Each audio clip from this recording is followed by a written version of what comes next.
ಇದೇ ವಿಷಯದ ಬಗ್ಗೆ ಇವತ್ತು ಚರ್ಚೆ ಮಾಡ್ತೀವಿ. ಹೇಗಿತ್ತು ಯೂನಿಯನ್ ಬಜೆಟ್ 2026?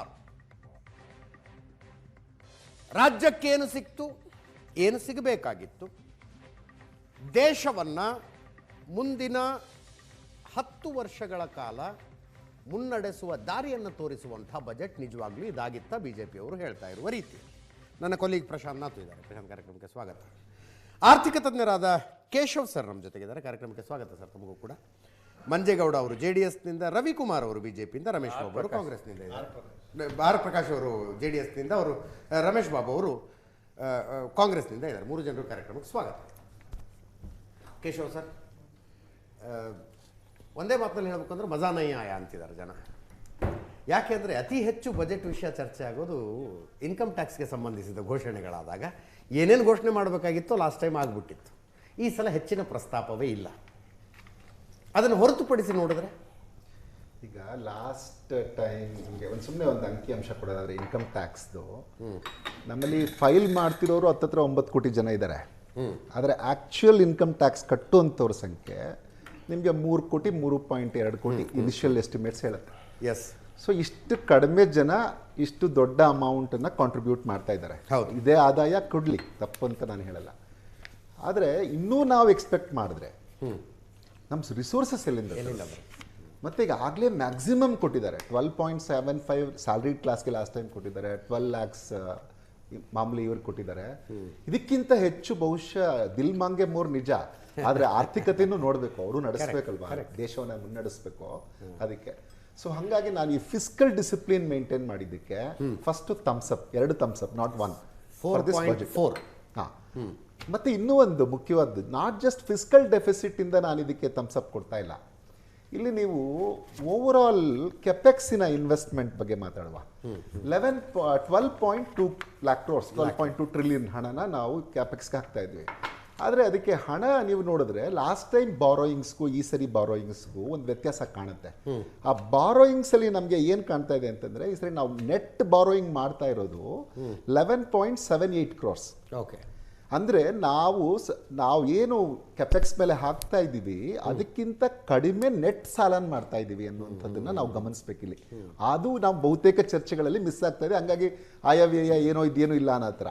ಈಗ ಕೆಪೆಕ್ಸ್ನ ಮಾಡುವಾಗ ಎಲ್ಲರಿಗೂ ಅನುಕೂಲ ಆಗೋದಿದು. ಕೆಲಸ ಸಿಕ್ಕುತ್ತೆ, ಇನ್ಫ್ರಾಸ್ಟ್ರಕ್ಚರ್ ಆಗುತ್ತೆ, ಅಸೆಟ್ ಕ್ರಿಯೇಟ್ ಆಗುತ್ತೆ.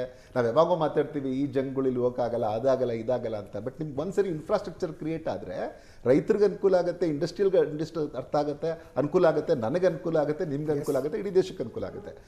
ಆಮೇಲೆ ಮಿಕ್ಕಿದ ದುಡ್ಡನ್ನು ಎಲ್ಲಿಂದ ತಂದಿದ್ದಾರೆ ಅಂದ್ರೇನು ಅದು ಒಂದು ಕೇರ್ಫುಲ್ ಪ್ಲಾನಿಂಗ್ ಆಗಿದೆ ಅಂತ ನನಗನ್ಸುತ್ತೆ. ಯಾಕೆಂದರೆ ಈ 28.7 lakh crores ಏನು ತಂದಿದ್ದಾರೆ ಇದು ನಾನ್ ಡೆಟ್ ರೆಸಿಪ್ಟ್ಸ್ನ ತಂದಿದ್ದಾರೆ. ನಾನ್ ಡೆಟ್ ರೆಸಿಪ್ಟ್ಸ್ ಅಂದರೆ ಇವು ನಮಗೆ ಮತ್ತೆ ಬಡ್ಡಿ ಕಟ್ಟುವ ರೀತಿಯಲ್ಲಿ ಮಾಡುವಂಥದ್ದಲ್ಲ. ಅವು ನಮಗೆ ಈ ಡಿವಿಡೆಂಡ್ಸಿಂದ, ಈ ಪಬ್ಲಿಕ್ ಸೆಕ್ಟರಿಂದ ಡಿವಿಡೆಂಡ್ಸ್ ಬರೋದಿರ್ಬೋದು, ಇಲ್ಲ ಫೈನ್ಸ್ ಏನು ಕಲೆಕ್ಟ್ ಮಾಡ್ತಾರೆ, ಪಾಸ್ಪೋರ್ಟ್ ಫೀಸ್ ಕಲೆಕ್ಟ್ ಮಾಡ್ತಾರೆ, ಸರ್ವಿಸಸ್ ಕೊಟ್ಟಾಗ ಏನು ಸರ್ಕಾರ ಫೀಸ್ ಕಲೆಕ್ಟ್ ಮಾಡುತ್ತೆ, ಅವುಗಳ ಮೇಲೆ ಆಗುವಂಥದ್ದು. ಸೊ ಹಾಗಾಗಿ ನಾನ್ ಡೆಟ್ಟಿಂದ ಹೆಚ್ಚು ಮಾಡಿರೋದ್ರಿಂದ ನಮಗೆ ಡೆಟ್ ಅನ್ನೋದು ಏನಿದೆ, ಸಾಲ ಅನ್ನೋದು ಕಂಟ್ರೋಲ್ಗೆ, ಸೀಮಿತಕ್ಕೆ ಸಿಕ್ಕಿದೆ. ಈಗ ಬೇರೆ ದೇಶಗಳು ಸಫರ್ ಮಾಡ್ತಿರುವಾಗ ಭಾರತದಂಥ ದೇಶ 11,70,000 ಕೋಟಿ ಸಾಲ. ಹೌದು, ಈ ಸಲ. ಓಕೆ. ನೆಟ್ ಇನ್ವೆಸ್ಟ್ಮೆಂಟ್, ನೆಟ್ ಪ್ರಶ್ನೆ ಡೌಟ್ ಅಂತ, ಕಳೆದ ಕರೋನಾ ನಂತರದ 5 ವರ್ಷಗಳಲ್ಲಿ ಹೆಚ್ಚು ಕಡಿಮೆ ನಾವು ಒಂದು 66ರಿಂದ ನೀವು ಕೆಪೆಕ್ಸಲ್ಲಿ ನಾವು ಸ್ಪೆಂಡ್ ಮಾಡಿದ್ದೇವೆ. 5 ವರ್ಷದಲ್ಲಿ ಹಿಡ್ಕೊಳ್ಳಿ 11 ಅಲ್ವಾ? 11.1 ಇತ್ತು, 11.2 ಆಯಿತು. ಕೆಪೆಕ್ಸ್ ಸ್ಪೆಂಡಿಂಗ್ ಮಾಡ್ತಕ್ಕಂಥದ್ದರ ಉದ್ದೇಶ ಏನು? ಎಕನಾಮಿಕ್ ಸೈಕಲ್ ಕೂಡ ಆಗಲಿ, ಒಂದು ವೇಳೆ ಆ 5 ವರ್ಷದಲ್ಲಿ ಆ ಪ್ರಮಾಣದ ಇನ್ಫ್ರಾಸ್ಟ್ರಕ್ಚರ್ ಡೆವಲಪ್ ಆಗ್ತಿದೆ ಅಂತಾದರೆ, ನಾನು ನಿಮ್ಗೆ ಎದಕ್ಕೆ ಹೇಳ್ತಿದ್ದೀನಿ ಅಂದರೆ, politics is entirely different ball ಗೇಮಾ ಅನ್ನೋ ಪ್ರಶ್ನೆಗೆ ಉತ್ತರ. ಕರೆಕ್ಟ್. ಪ್ರತಿಯೊಂದು ರಾಜ್ಯದ ಚುನಾವಣೆಯಲ್ಲಿ ಈ ಮಟ್ಟದ ಇನ್ಫ್ರಾಸ್ಟ್ರಕ್ಚರ್ ನಾವು ಡೆವಲಪ್ ಮಾಡ್ತಾ ಇರತಕ್ಕಂಥ ಸಂದರ್ಭದಲ್ಲೂ ಪ್ರತಿಯೊಂದು ರಾಜ್ಯದ ಚುನಾವಣೆಯಲ್ಲೂ ನೇರವಾಗಿ ಹಣ ಹಾಕ್ತಕ್ಕಂಥ ಒಂದು ಅನಿವಾರ್ಯತೆ ರಾಜಕೀಯ ಪಕ್ಷಗಳಿಗೆ ಯಾಕೆ ಸೃಷ್ಟಿಯಾಗ್ತಾ ಇದೆ?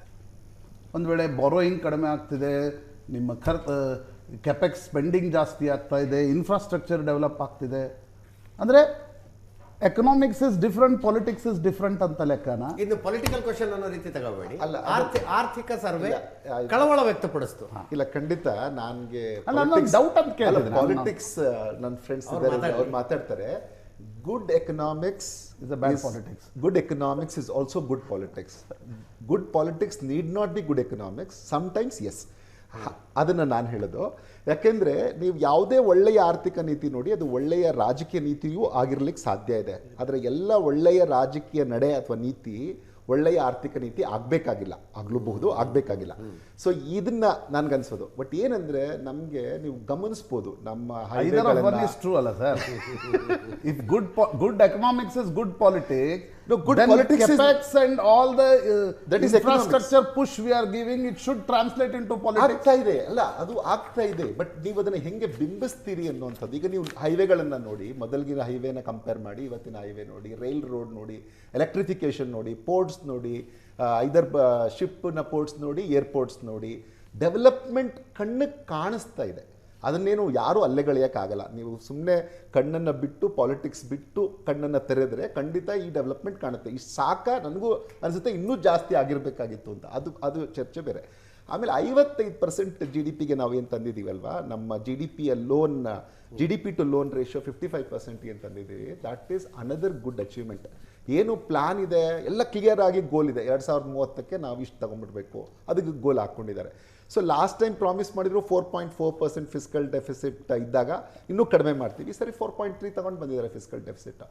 ಒಬ್ಬ ಅರ್ಥಶಾಸ್ತ್ರದ ವಿದ್ಯಾರ್ಥಿಗೆ ಯಾವಾಗಲೂ ಫಿಸಿಕಲ್ ಡಿಸಿಪ್ಲಿನ್ ಎಷ್ಟು ಇಂಪಾರ್ಟೆಂಟೋ ಹಾಗೆಯೇ ಗ್ರೋತ್ ಕೂಡ ಇಂಪಾರ್ಟೆಂಟ್. ಗ್ರೋತ್ ಅನ್ನುವಾಗ ನಾವ್ಯಾವತ್ತು ಇನ್ಕ್ಲೂಸಿವಿಟಿ ಇರಬಾರ್ದು ಅಂತ ಹೇಳ್ತಾ ಇಲ್ಲ. ಇದು ಇನ್ಕ್ಲೂಸಿವ್ ಆಗಿರುವ ಗ್ರೋತ್ ಆಗಿರೋದನ್ನು ನಾನು ನಿಮಗೆ ಆಮೇಲೆ ಎಕ್ಸ್ಪ್ಲೈನ್ ಮಾಡಬಲ್ಲೆ ಯಾವ ಕಾರಣಕ್ಕಾಗಿ ಇದು ಇನ್ಕ್ಲೂಸಿವ್ ಇದೆ ಅಂತ. ಇನ್ನೊಂದು ಪ್ರಮುಖವಾದ ಮಾತನ್ನು ಹೇಳಲೇಬೇಕು ನಾನಿಲ್ಲಿ. ಯಾವಾಗಲೂ ಏನಾಗ್ತಾ ಇತ್ತು, ಅಮೃತ್ ಕಾಲ್ ಅಂತ ಅನೌನ್ಸ್ ಮಾಡಿದ್ರು ಫಸ್ಟು. ಆಮೇಲೆ ಅದ್ರ ಜೊತೆಗೆ ಆತ್ಮನಿರ್ಭರ್ ಭಾರತ ಬಂತು. ಅವಾಗೇನಾಯಿತು, ನೆಕ್ಸ್ಟ್ ಇಯರು ಕರ್ತವ್ಯ ಕಾಲ್ ಅಂತ ಬಂದರು. ಅವಾಗ ಅನೇಕರು ಪ್ರಶ್ನೆ ಮಾಡಿದ್ದುಂಟು, ಈವನ್ ನಾನು ಆ ಚರ್ಚೆಗಳಲ್ಲಿ ಭಾಗಿಯಾಗಿದ್ದೆ. ಕರ್ತವ್ಯ ಕಾಲ್ ಅನ್ನುವಂಥದ್ದನ್ನು ನೀವು ಜನರ ಮೇಲೆ ಹಾಕಿದಿರಿ, ನೀವು ನಿಮ್ಮ ಕರ್ತವ್ಯ ಮಾಡಿ ಅಂತ ಹೇಳ್ತಿದ್ದೀರಿ. ಆಗಲಿ ಸರ್ಕಾರ ತನ್ನ ಕರ್ತವ್ಯದಿಂದ ಹಿಂದುಳಿದು ಬಿಟ್ಟಿದೆಯಾ ಅಥವಾ ಹಿಂತೆಗೆದುಕೊಂಡಿದೆಯಾ, ಅದನ್ನೂ ಒಂಥರ ಡಿಸ್ಇನ್ವೆಸ್ಟ್ಮೆಂಟ್ ಥರ ಮಾಡಿಬಿಟ್ರ ಅನ್ನುವಂಥ ಅರ್ಥ ಬರುವ ಅನೇಕ ಚರ್ಚೆಗಳು ನಡೆದು ನಾನು ಅದರಲ್ಲಿ ಭಾಗಿಯಾಗಿದ್ದೆ. ಈಗ ಬಹುಶಃ ಇದರಲ್ಲಿ 6 ಕರ್ತವ್ಯಗಳನ್ನು ನಾನು ಮಾಡ್ತೀನಿ. ಆ ಕರ್ತವ್ಯಗಳಿಗೆ ರೋಡ್ ಮ್ಯಾಪ್ ಏನು, ಹೇಗೆ ನಾನು ಎಲ್ಲರನ್ನ ಒಳಗೊಳ್ತೀನಿ ಅಂತ ಹೇಳುವಂಥ ಅಂಕಿಅಂಶಗಳು ಮತ್ತು ಅದಕ್ಕೆ ಬೇಕಾಗುವ ಕಾರ್ಯಕ್ರಮಗಳನ್ನು ನೀವು ಕೊಟ್ಟಿರುವಾಗ, ನಾನು ಈ ಬಜೆಟ್ನ ಒಂದು ಪ್ಯೂರ್ ಅರ್ಥಶಾಸ್ತ್ರದ ದೃಷ್ಟಿಯಿಂದಲೇ ನೋಡುವಾಗ ನನಗೆ ಇದನ್ನು ಯಾವುದೇ ರೀತಿಯಲ್ಲಿ ಇದನ್ನು ಟೀಕಿಸ್ಬೇಕು ಅನ್ಸಲ್ಲ. ಆದರೆ ಇಂಪ್ರೂವ್ಮೆಂಟ್ ಮಾಡ್ಬೋದಿತ್ತ, ಖಂಡಿತ ಯಾವಾಗಲೂ ರೂಮ್ ಇರುತ್ತೆ. ಬಜೆಟ್ ಅನ್ನುವಂಥದ್ದು ಯಾವಾಗ ಅಂತಂದರೆ ದಿಲ್ ಮಾಂಗೆ ಮೋರ್, ನನಗೇನು ಬಂತು ಅನ್ನುವಾಗ ಇನ್ನೂ ಮಾಡಿರ್ಬೋದಾಗಿತ್ತು. ಕರ್ನಾಟಕಕ್ಕೂ ನೀವು ಇನ್ನೇನಾದ್ರು ಕೊಟ್ಟಿರ್ಬೋದಾಗಿತ್ತು. ಸಬರ್ಬನ್ ರೈಲಿಗೆ ದುಡ್ಡು ಕೊಟ್ಟಿರಬಹುದಿತ್ತು ಅಂತ ನಾನು ಹೇಳ್ತೀನಿ. ಆದರೆ ಓವರಾಲ್ ಪಿಕ್ಚರ್ನ ನೋಡುವಾಗ ನನ್ನ ರಾಜ್ಯಕ್ಕೆ ಇನ್ನೂ ಬರಬೇಕಿತ್ತು ಅನ್ನೋದ್ರಲ್ಲಿ 2 ಮಾತಿಲ್ಲ. ಆದರೆ ನೀವು ಓವರಾಲ್ ಭಾರತಕ್ಕೆ, ದೇಶಕ್ಕೆ ಒಳ್ಳೆಯದಾದರೆ ನನ್ನ ರಾಜ್ಯಕ್ಕೂ ಒಂದಿನ ಒಳ್ಳೆಯದಾಗತ್ತೆ ಅನ್ನುವಂತಹ ಮಹದಾಶಿಯೊಂದಿಗೆ ನಾನು ಈ ಬಜೆಟನ್ನು ಸ್ವಾಗತಿಸ್ತೇನೆ. ಪ್ರಶಾಂತ್, 5 ಸ್ಟೇಟ್ ಎಲೆಕ್ಷನ್ ಹೊಸ್ತಿಲಲ್ಲಿ ಏನು ಪಾಪ್ಯುಲಿಸ್ಟಿಕ್ ಘೋಷಣೆಗಳು ತುಂಬಿರ್ತವೆ ಅಂತ ಅನ್ಕೊಂಡಿದ್ವಿ ನಾವು. ಭಾಳ ಏನು ಕಾನ್ಸಂಟ್ರೇಟ್ ಮಾಡ್ದಂಗೆ ಇಲ್ಲ ಇವರು ಅದ್ರ ಕಡೆ. ಇದಕ್ಕೆ ತಮಿಳುನಾಡು, ಕೇರಳದಲ್ಲಿ ಭಾರತೀಯ ಜನತಾ ಪಾರ್ಟಿದೇನು ಭಾಳ ದೊಡ್ಡ ಸ್ಟೇಕ್ಸ್ ಇಲ್ಲ. ಹೌದು. ಹಾಗಾಗಿ ಈಗ ನೋಡ್ಬೇಕು ವೆಸ್ಟ್ ಬೆಂಗಾಲ್, ಅಸ್ಸಾಂಗೆ ಏನು ಕೊಟ್ಟಿದ್ದಾರೆ ಅಂತಕ್ಕಂಥದ್ದು. ಈ ಸ್ಟೇಟ್ ಎಲೆಕ್ಷನ್ಸಲ್ಲಿ ನೀವು ಭಯಂಕರ ಪಾಪ್ಯುಲಿಸ್ಟ್ ಅಂದರೆ ಪಶ್ಚಿಮ ಬಂಗಾಳ ಮತ್ತು ಅಸ್ಸಾಂ ಎಲ್ಲ ಲಾಸ್ಟ್ ಬಜೆಟ್ನಲ್ಲಿ ಎಷ್ಟು ಸಲ ಬಿಹಾರದ ಊರುಗಳ ಹೆಸರುಗಳನ್ನು ಕೇಳಲಿಲ್ಲ. ಬಿಹಾರದ ಪಾಲಿಟಿಕ್ಸ್ ಬೇರೆ, ಅಸ್ಸಾಂ ಬೆಂಗಾಲದ ಪಾಲಿಟಿಕ್ಸ್ ಬೇರೆ. ಪಾಪ್ಯುಲಿಸ್ಟ್ಗಳಿಂದ ಬೆಂಗಾಲ್ ಮತ್ತು ಅಸ್ಸಾಮನ್ನು ಗೆಲ್ಲಕ್ಕೆ ಸಾಧ್ಯ ಆಗಲ್ಲ. ಅಲ್ಲಿ ಬೇರೆ ಬೇರೆ ಇಶ್ಯೂ ಇವೆ.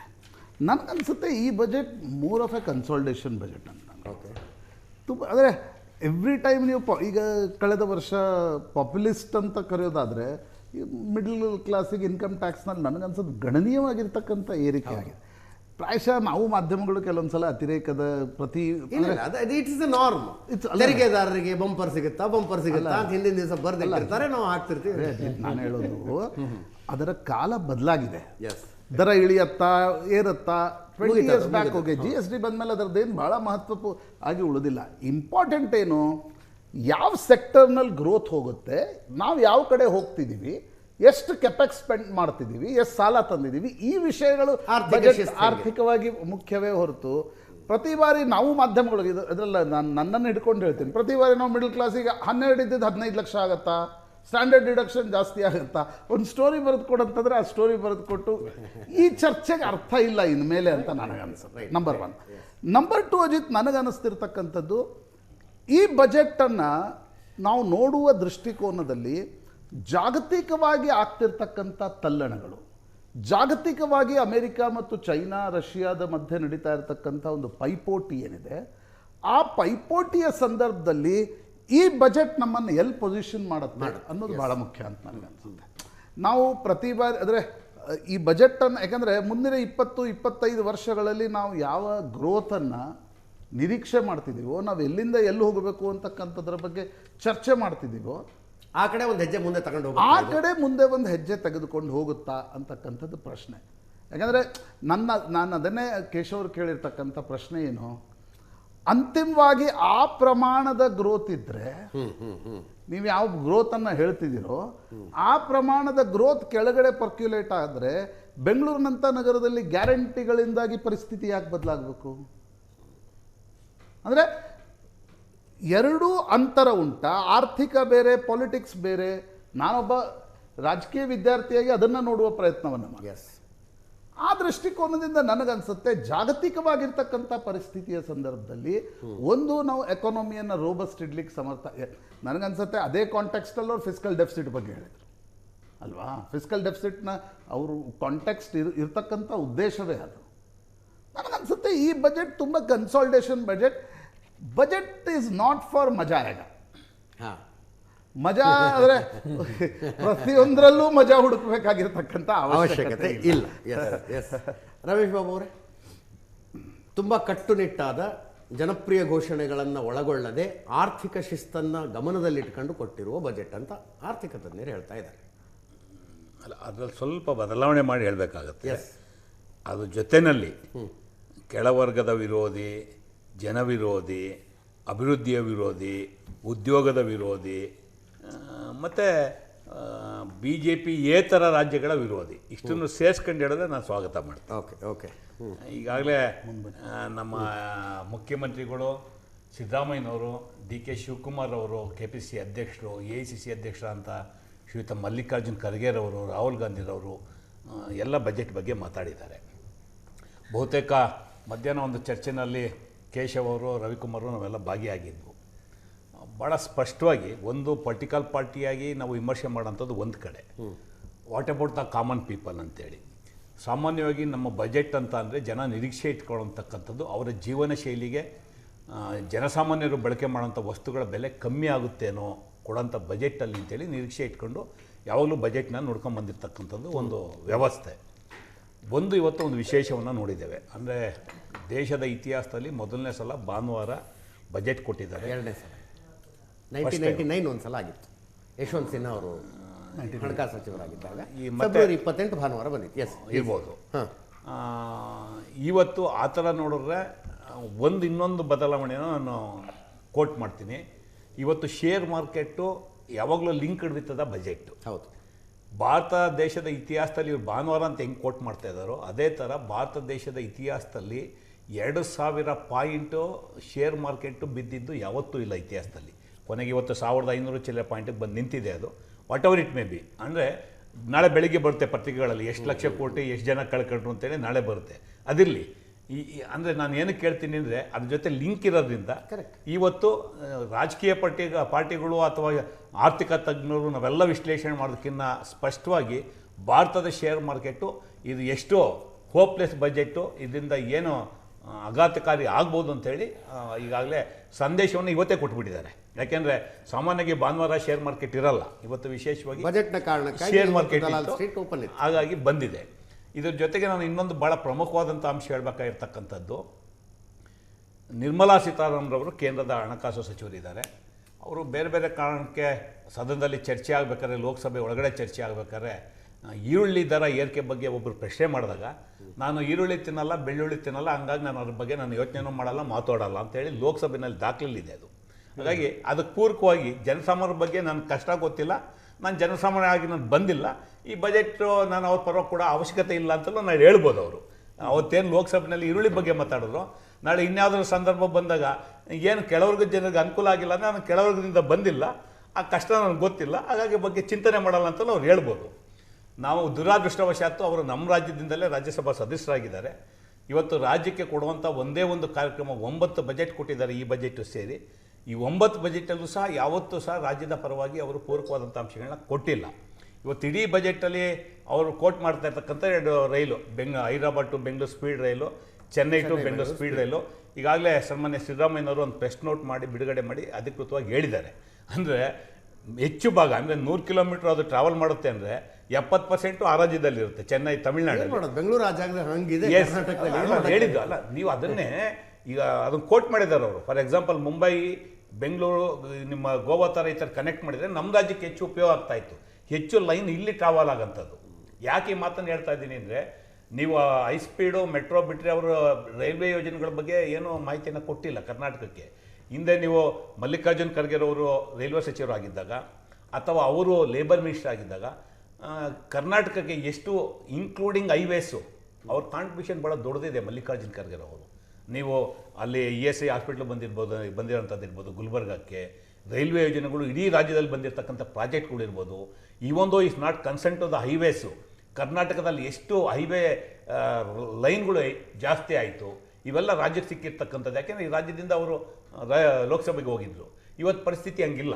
ಈ ಮೇಡಮ್ನವ್ರ ಪಾಪ ಅವ್ರಿಗೆ ಇನ್ನೂ ಅದು ಆಚೆ ಬಂದಿಲ್ಲ. ಅವರು ಈ ಪೊಲಿಟಿಕಲ್ ಮೈಂಡ್ ಸೆಟಪ್ಪಿಂದ ನಾವಿರ್ತಕ್ಕಂಥದ್ದು ಒಕ್ಕೂಟ ವ್ಯವಸ್ಥೆಯಲ್ಲಿ, ನಾಟ್ ಓನ್ಲಿ ಕರ್ನಾಟಕ, ನೀವು ಯಾವುದೇ ರಾಜ್ಯಕ್ಕೆ ಏನಲ್ಲಿ ತೆರಿಗೆ ರೂಪದಲ್ಲಿ ಸಂಗ್ರಹ ಆಗುತ್ತೆ ಅದರಲ್ಲಿ ರಾಜ್ಯಗಳಿಗೆ ಅವರ ಅನುದಾನಗಳನ್ನ ಕೊಡಬೇಕಾಗುತ್ತೆ. ಕೇಂದ್ರ ಸ್ಪಾನ್ಸರ್ಡ್ ಸ್ಕೀಮ್ಸ್ ಏನಿರುತ್ತೆ ಅದರಲ್ಲಿ ಅವ್ರ ಅನುದಾನಗಳು ಕೊಡಬೇಕಾಗುತ್ತೆ. ಕಳೆದ ಸಾರಿ ಅವ್ರ ಬಜೆಟಲ್ಲಿ ಅರೌಂಡ್ ಟೋಟಲ್ ಬಜೆಟ್ನಲ್ಲಿ ವಿಷನ್ ಇರುವಂಥದ್ದೇನು, ಏರ್ಕ್ರಾಫ್ಟ್ ಮ್ಯಾನುಫ್ಯಾಕ್ಚರಿಂಗ್ನಂಥ ಸೆಕ್ಟರ್ಗಳಿಗೆ ಒತ್ತು ಕೊಡ್ತೀವಿ, ಮೆಡಿಕಲ್ ಇಕ್ವಿಪ್ಮೆಂಟ್ ಮ್ಯಾನುಫ್ಯಾಕ್ಚರ್ನಂಥ ಸೆಕ್ಟರು, AI ವಿಶೇಷವಾದ ಬೂಸ್ಟ್ ಇದೆ, ಸೆಮಿಕಂಡಕ್ಟರ್ಸು ಎಲ್ಲ ಬೆಂಗಳೂರಿಗೆ ಸರ್ ಬರೋದು. ಅದು ಬೆಂಗಳೂರು ಬಿಟ್ಟು ಇನ್ನೆಲ್ಲ ಹೋಗ್ತಾವೆ. ಮಕ್ಕಳವ್ರ ಬಗ್ಗೆ ಒಂದು ಅಭಿಮಾನ ಇದೆ ನಮ್ಮ ರಾಜ್ಯ. ಇದೆಲ್ಲ ಏನೇ ಚರ್ಚೆ ಇದ್ರು ಸಹ ನಮ್ಮ ರಾಜ್ಯದ ಬಗ್ಗೆ ನಿಮಗೆ ಕಮಿಟ್ಮೆಂಟ್ ಅಲ್ಲ, ಬೆಂಗಳೂರಿಗೆ ಬರುತ್ತೆ. ಅದಕ್ಕೆ ಹೇಳಕೊಟ್ಟೆ ಹೇಳ್ಬೇಕಲ್ಲ ನಾವು ಇಷ್ಟೆಲ್ಲ ವಿಸ್ತಾರ ಮಾಡೋದ್ಮೇಲೆ ಹೇಳ್ಬೇಕಲ್ಲ. ನೋಡಿ, ಎನಲ್ಲಿ ಇವತ್ತು Karnataka number 1. Yes. That contribution goes to the Priyanka Kharge as well as MB Patil. Okay, ಇವತ್ತು not because of central government, ಇಲ್ಲಿ ಇರ್ತಕ್ಕಂಥ ನಮ್ಮ ಸ್ಕೀಮು ಮತ್ತೊಂದು. ಇವತ್ತು IT-BT ತಾವೇನು ಉಲ್ಲೇಖ ಮಾಡ್ತಾ ಇದ್ದೀರಾ, ಕರ್ನಾಟಕದಲ್ಲಿ ಕಾಂಗ್ರೆಸ್ ಮುಖ್ಯಮಂತ್ರಿಯಾಗಿ SM ಕೃಷ್ಣರವರು ಹಾಕಿದಂಥ ಬೇಸಿಂದ ಇವತ್ತು ನಾವು ಮಟ್ಟಕ್ಕೆ ಬಂದಿದ್ದೇವೆ. So it not because of central government. ಅಲ್ಲಿಗೆ ಕಾಂಗ್ರೆಸ್ ಇತ್ತೋ BJP ಇತ್ತೋ ಮತ್ತೊಂದಿತ್ತೋ ಅದೆಲ್ಲ ನನಗೆ ಬೇಕಿಲ್ಲ. ನಮ್ಮ ರಾಜ್ಯದ ಬಗ್ಗೆ ಹೇಳ್ತಾ ಇದ್ದೀನಿ. ತಾವು ಏರ್ಕ್ರಾಫ್ಟ್ ಬಗ್ಗೆ ಮಾತಾಡಿದ್ರಿ. ಏನು ಹೇಳಿದ್ದಾರೆ, 2 ದಿವಸದ ಮುಂಚೆ ಲೋಕಸಭೆಯಲ್ಲಿ ಸನ್ಮಾನ್ಯ ಸಚಿವರು 2ನೇ ಏರ್ಪೋರ್ಟ್ ಕೊಡಲ್ಲ ಈಗ ಬೆಂಗಳೂರು ಹತ್ರ. ಕೇಂದ್ರದ BJP ಸಚಿವರು ಹೇಳಿದ್ದು, ಕೇಂದ್ರ ಸಚಿವರು, ನಾಗರಿಕ ವಿಮಾನಯಾನ ಸಚಿವರು, ಒಬ್ಬ MP BJP ಎಲೆಕ್ಟ್ ಆಗಿರೋರು ಮಾತಾಡೋದ್ರ? ಇದು it is A long pending demand. ಇಲ್ಲಿ ನಮಗೆ 2ನೇ ಏರ್ಪೋರ್ಟ್ ಬೇಕು ಬೆಂಗಳೂರು ಸುತ್ತಮುತ್ತ ಅಂತೇಳಿ 2 ಸಲ ಬಂದಿದ್ದಾರೆ, ಇನ್ಸ್ಪೆಕ್ಷನ್ ಮಾಡಿದ್ದಾರೆ, ಕೊಡೋದಿಲ್ಲ ಅಂತ ಹೇಳಿಕೆ ಕೊಟ್ಟರು. ನೀವು ಏರ್ಕ್ರಾಫ್ಟ್ ಬಗ್ಗೆ ಮಾತಾಡ್ತಿದ್ದಾರೆ. ಯಾರಿಗೆ ಕರ್ನಾಟಕಕ್ಕೆ ಲಾಭ ಇಲ್ಲ ಅಂತ ನಾನೇನಕ್ಕೆ ಅವ್ರನ್ನ ಅಪ್ರಿಷಿಯೇಟ್ ಮಾಡಬೇಕು? ಏರ್ಕ್ರಾಫ್ಟ್ ಮ್ಯಾನುಫ್ಯಾಕ್ಚರಿಂಗಿಗೆ ಸರ್ ಈಗ ಯೋಜನೆ ಇದೆ. ಒಂದು ನಿಮಿಷ, ಮ್ಯಾನುಫ್ಯಾಕ್ಚರಿಂಗ್ ಬಂದ್ರೆ ಬೆಂಗಳೂರಿಗೆ ಬರಬಹುದು ಸರ್. ಈಗ ನೀವು ಏರ್ಪೋರ್ಟ್ ಇನ್ನೊಂದು ಸೆಕೆಂಡ್ ಏರ್ಪೋರ್ಟ್ ಕೊಟ್ಟರೆ ನೀವು ಕಳ್ಕೊಳ್ಳೋದೇನೋ, ನೀವು ಬೇಕಾಯ್ತವಲ್ಲ ಏರ್ಪೋರ್ಟ್ಗಳು ಮಾಡ್ಕೊತಾ ಇದ್ದೀರಾ. BJP ರಾಜ್ಯಗಳು ಇರ್ತಾವ, ಕರ್ನಾಟಕಕ್ಕೆ ಏನು ಕೊಡ್ತಾ ಇಲ್ಲ. ಇವತ್ತು ಅಪ್ಪರ್ ಭದ್ರಾ 3ನೇ ಪ್ರಾಜೆಕ್ಟ್ ಏನಕ್ಕೆ ಅಪ್ರೂವಲ್ ಕೊಟ್ಟಿಲ್ಲ? 5300 ಕೋಟಿ ಬೊಮ್ಮಾಯಿ ಸರ್ಕಾರ ಇದ್ದಾಗ ಕೇಂದ್ರದಲ್ಲಿ ಘೋಷಣೆ ಮಾಡಿದ್ರೆ ಇವತ್ತಿನವ್ರಿಗೆ ಏನಕ್ಕೆ ಬಿಡುಗಡೆ ಮಾಡಿಲ್ಲ? ಪೆರಿಪಲ್ ರಿಂಗ್ ರೋಡ್ಗೆ 3000 ಕೋಟಿ ಡಿಕ್ಲೇರ್ ಮಾಡಿದ್ರೆ ಇವತ್ತಿನವ್ರಿಗೆ ಏನಕ್ಕೆ ಬಿಡುಗಡೆ ಮಾಡಿಲ್ಲ? ಮೊನ್ನೆ ಆಗಿರೋದಲ್ಲ, 3 ವರ್ಷ ಆಯಿತು. So central finance minister representing Karnataka, ನೀನು ಹೋಗಿರೋದು ಈ ರಾಜ್ಯದಿಂದ, ನೀವು ಕೊಟ್ಟಿಲ್ಲ ಅಂದ್ರೆ ಯಾರು ಕೇಳಬೇಕು ನಾವು? ಈ ಥರದ್ದು ಆಯಿತು. ಮೇಕೆದಾಟಿಗೆ ಅಪ್ರೂವಲ್ ಸಿಕ್ಕಿಲ್ಲ, ಇಂಡಸ್ಟ್ರಿಯಲ್ ಹಬ್ಗಳಿಗೆ ಅಪ್ರೂವಲ್ ಸಿಕ್ಕಿಲ್ಲ. Who is answerable? 10 ಪಟ್ಟಿ. ನಾನು ಆಗಲೇ ಈ ಕಳೆದ ಒಂದು 15 ದಿವಸದ ಹಿಂದೆ ಒಂದು ಪ್ರೆಸ್ ನೋಟ್ ಮಾಡಿ ಕೊಟ್ಟಿದ್ದೀನಿ. ಮೇಜರ್ 10 ಯೋಜನೆಗಳು, ಒಂದು 25 ಅಪ್ರೂವಲ್ ಸಿಗಬೇಕು. ರವಿಕುಮಾರ್ ಅವರ ಗ್ರೀನ್ ಬೆಂಚ್ ಬಗ್ಗೆ ಅಪ್ರೂವಲ್ ಹೇಳೋದು, ಇನ್ನೊಂದು ಯಾವ್ದು ಅಪ್ರೂವಲ್ ಹೇಳೋದು, ಅದೆಲ್ಲ ಬೇರೆ. 28ರ ಚುನಾವಣೆ ರಮೇಶ್ ಬಾಬು